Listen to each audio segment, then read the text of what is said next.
barn and other barns and houses and help other people. That's pretty cool, huh?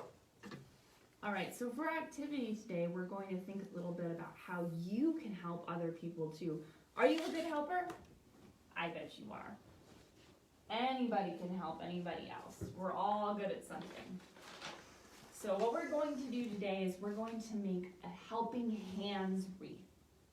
Have you ever heard that our hands are for helping? But we can help people lots of ways, not just with our hands. But we're going to make a helping hands wreath.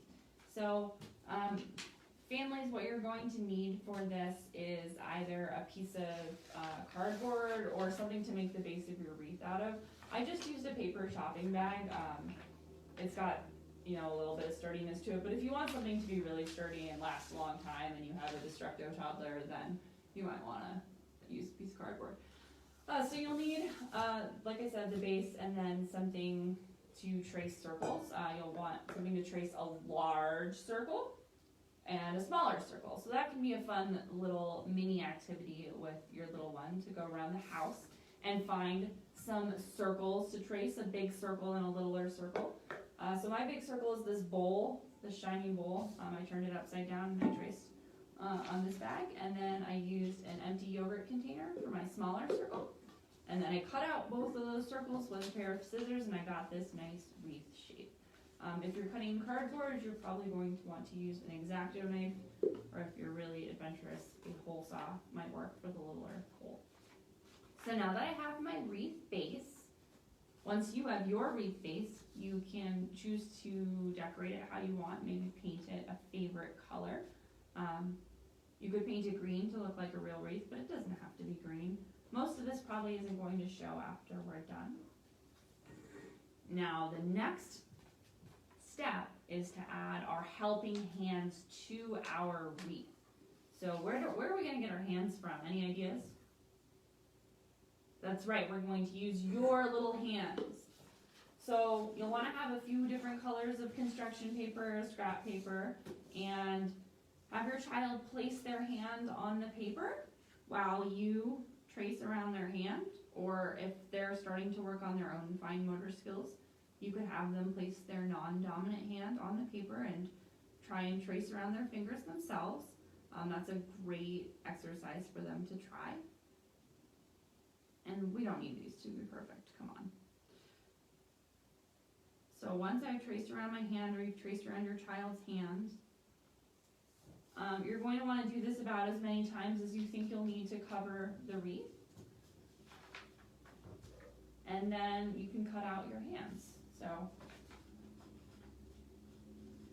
again, if your child is starting to work with scissors, cutting an unusual shape like this is a really great way to practice. Maybe you can cut together. Or if they're not quite ready to cut around fingers just yet, you can have them cut in a general shape around the hand, like this. And then an older sibling or a parent or someone who's taking care of them can help cut out the finer details.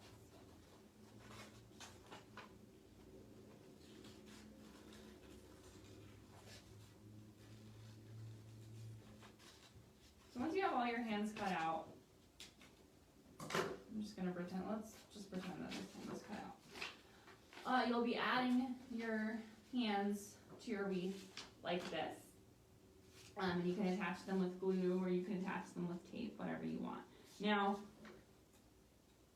there are a couple different ways you can actually fill your wreath up. You can definitely make this an aspirational activity where you're thinking about, oh, these are different ways that I like to help people.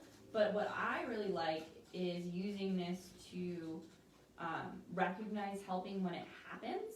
I think that's a great way to get kids thinking about, oh, I just did a helping behavior. That's awesome.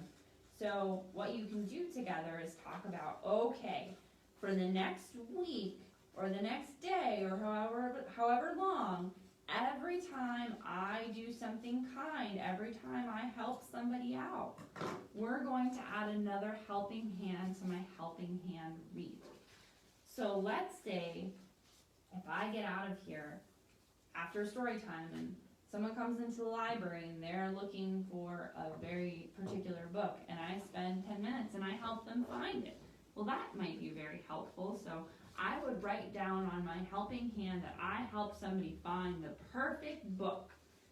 And that can be an activity that your child and you do together, depending on if they're ready to write or not. If they're not ready, watching someone else write and showing them the words is a great way for them to work on pre-writing.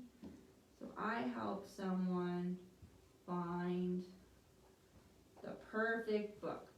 Another option is you can draw a picture of how you help somebody. That might be nice, so you could have all of your helping hands with pictures of what you did to help somebody else. So you'll just keep on helping people until you fill up your helping hand wreath, and you'll see how quickly you can fill it up and how helpful you can be. And then you can hang it on your wall or keep it in your room or whatever you want to do. So enjoy making your helping hand wreath, and thanks for being fabulous little helpers. We'll see you next time at Virtual Storytime. Thanks.